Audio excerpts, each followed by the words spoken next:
More bloody violence on the streets of London. In the aftermath of the angriest student protest in the capital yet, allegations of police brutality are emerging. Our cameras captured images of the police beating young protesters, although the police too suffered injuries in the clashes. More than 40 students and around a dozen police officers were hurt.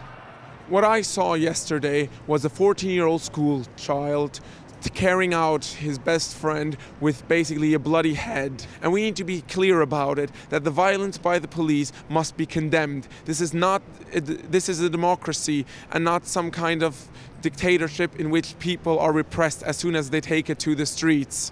Once the authorities began kettling the students in Parliament Square, tensions rose further and fights between the protesters and the police repeatedly broke out in the area. Many students claim the police used excessive force. I was underneath, there was people on top of me, and the police were still walking over the top of that fence. She couldn't breathe and she was being crushed. I was screaming and no one could help me because the police were pushing us so hard back into the crowd. There was no way anyone could with our hands up, help us. Peaceful protest shouting, with hands up, they're just pushing us forward, back, getting hit over the top by the head of, truncheons. It was awful.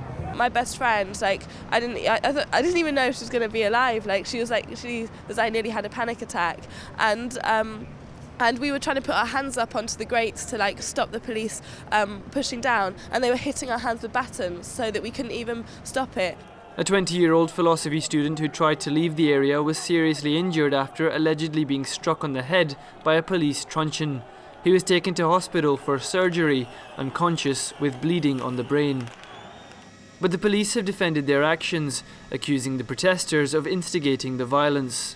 Quite clearly there's some dreadful incidents, some dreadful behaviour. My officers came under some terrible attacks, and it was hugely regrettable what happened last night. With students trapped inside the police cordon, a group of around 20 unidentified youths were given free rein to wander around Parliament Square, inexplicably attacking students. When the Press TV news team tried to investigate, it too was attacked, within view of the police who failed to intervene. It's here that the protesters made their last stand as MPs voted to raise the cost of higher education inside Parliament. Both the students and the police stand accused of perpetrating the violence, but it's the police tactics of trapping the students that have been time and time again criticised for inflaming tensions. Nonetheless, in the aftermath of the violence, the Metropolitan Police have defended their tactics as necessary and appropriate. Hassan Ghani, Press TV, London.